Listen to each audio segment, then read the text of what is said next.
सुप्रभात विद्यार्थी मित्रों। आज हम अक्षर दीपिका पुस्तक माला में से कविता पढ़ने वाले हैं जिसका नाम है प्रकृति का संदेश। प्रकृति जो हमें कुदरत की देन है और वो हमें क्या संदेशा दे रही है, क्या समाचार दे रही है, उसके बारे में जानना है। इस कविता की कुछ पंक्तियों को हम देखेंगे। प्रकृति का संदेश। पर्वत कहता शीश उठाकर तुम भी ऊंचे बन जाओ, सागर कहता है लहरा कर मन में गहराई लाओ। समझ रहे हो क्या कहती है उठ उठ गिर गिर तरल तरल तरंग, भर लो अपने मन में मीठी मीठी मृदुल उमंग। पृथ्वी कहती धैर्य न छोड़ो कितना ही हो सिर पर भार, नभ कहता है फैलो इतना ढक लो तुम सारा संसार। सोहनलाल त्रिवेदी। सोहनलाल त्रिवेदी हमारे हिंदी साहित्य के जाने माने कवि हैं। खूब अच्छी उन्होंने इस कविता की रचना की है। आइए हम पहले इस कविता के अंश को देखते हैं। कवि कहते हैं कि पर्वत कहता शीश उठाकर, पर्वत के समान शीश उठाकर जीना चाहिए। जितना ऊंचा पहाड़ होता है उतने ही ऊंचे तुम भी बनो। देखो, जिस प्रकार पर्वत ऊंचे खड़े रहकर अर्थात शीश उठाकर सभी कठिनाइयों का सामना और सबकी रक्षा करते हैं, उसी तरह हमें भी पर्वत की तरह ही कठिनाइयों का सामना करना चाहिए। सागर भी हमें अपनी तरह मन में गहराई लाने की सीख देता है। जितना भी गहरा समुद्र जो होता है, सागर जो होता है, वो बड़ा गहरा होता है और उसकी गहराई जितनी होती है उतनी मन में हमें गहराई रखनी है। और पर्वत की तरह ऊंचे रहना है, अड़ग रहना है, खड़े रहना है, चाहे कितनी भी कठिनाइयाँ मुश्किलें हमारे सामने क्यों ना आए।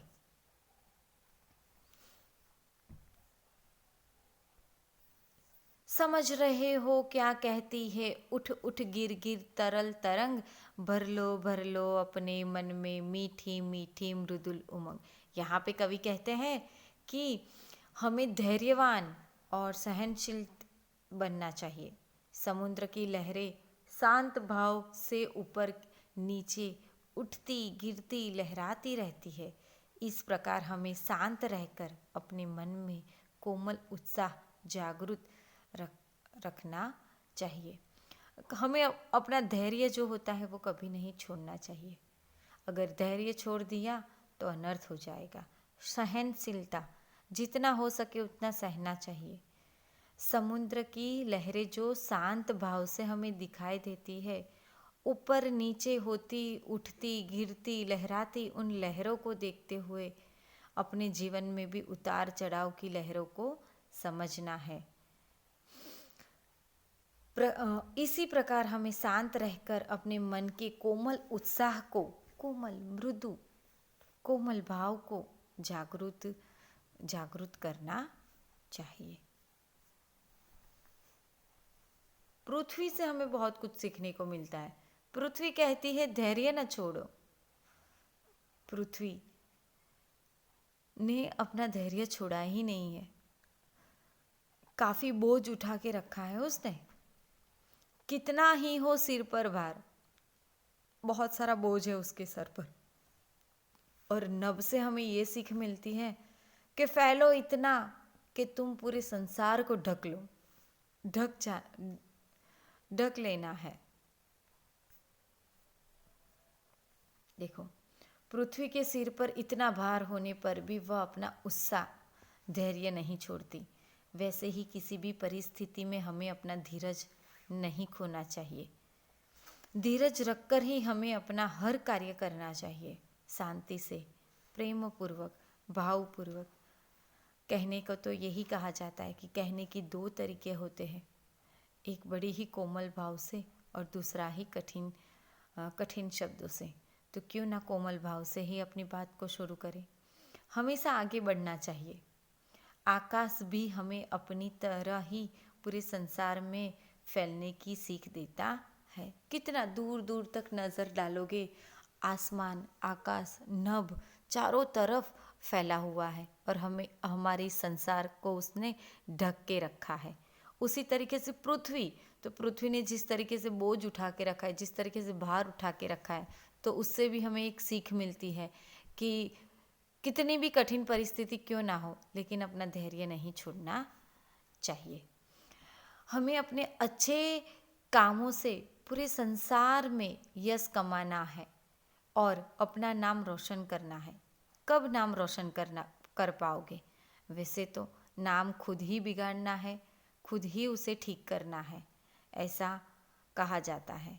इंसान जब बिगड़ी को बना लेता है तो अपने पूरे जीवन को वो सुधार देता है। जिस प्रकार नभ पूरे संसार में फैला हुआ है, नभ यानी आकाश पूरे संसार तक फैला हुआ है, उसी तरह हमारा नाम भी हमारे अच्छे कामों की वजह से संसार में रोशन होता हो।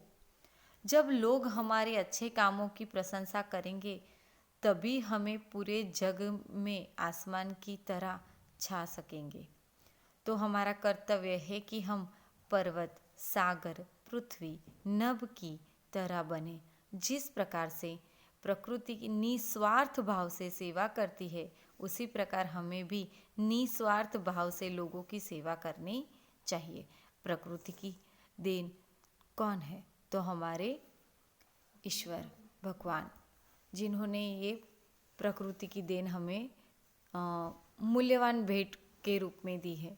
उसी प्रकृति को हमें संभालना है, साथ ही साथ हमारे जीवन में हमें आगे बढ़ने की सीख भी इन्हीं प्रकृति से मिलती है। पृथ्वी से हमें बहुत सारी सीख मिलती है। जिस प्रकार एक बेटे के लिए उसकी माँ महत्वपूर्ण होती है, उसी प्रकार सभी जीवों के लिए पृथ्वी महत्वपूर्ण है। जीवन को अपने ऊपर धारण करने के कारण यह धरती है। जन्म से मृत्यु तक सब कुछ इसी पर होता है, इसीलिए यह भूमि है। सबको अन्न देने के कारण वह अन्नपूर्णा है, तथा पत्थर, औषधि, रत्नों की खान होने के कारण यह रत्नगर्भा और वसुंधरा भी है। यानी पृथ्वी हमारे लिए बहुत ही महत्वपूर्ण माँ के रूप में, जननी के रूप में हमारे सामने है। वृक्ष की बात करें तो वृक्ष ऑक्सीजन के सबसे बड़े स्रोत है, जो पर्यावरण से कार्बन डाइऑक्साइड लेकर प्राणवायु ऑक्सीजन छोड़ते हैं। इसके बिना पर्यावरण के संतुलित को बनाए रखना असंभव है। वृक्ष धरती की हरियाली एवं शोभा भी बढ़ाते हैं। सागर और महासागरों की तो बात ही कुछ अलग है। पृथ्वी पर जीवन का अस्तित्व यहाँ उपस्थित वायुमंडल और महासागरों जैसे कुछ विशेष कारकों के कारण ही संभव हो पाया है। महासागर पृथ्वी के सबसे विशाल काया जीव, व्हेल से लेकर सूक्ष्म जीव यानी बड़े जीवों से लेकर छोटे जीवों को रहने का स्थान देते हैं। महासागर धरती के मौसम को निर्धारित करने वाले प्रमुख कारण है। तो ये थी हमारी आज की बहुत ही अच्छी कविता प्रकृति का संदेश। आइए कुछ प्रकृति के संदेश को शब्दों के द्वारा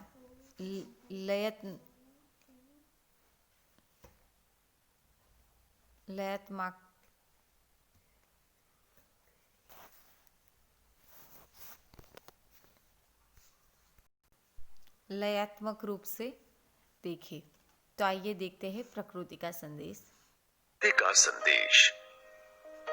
पर्वत कहता शीश उठाकर तुम भी ऊंचे बन जाओ, सागर कहता है लहराकर मन में गहराई लाओ। समझ रहे हो क्या कहती है, उठ उठ गिर गिर तरल तरंग, भर लो अपने मन में मीठी मीठी मृदुल उमंग। पृथ्वी कहती धैर्य न छोड़ो, कितना ही हो सिर पर भार। नभ कहता है फैलो इतना, ढक लो तुम सारा संसार। सोहनलाल द्विवेदी।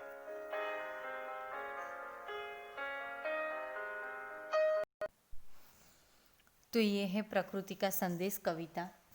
कविता में कुछ शब्दार्थ दिए हैं जो आपको नोटबुक में लिखने हैं।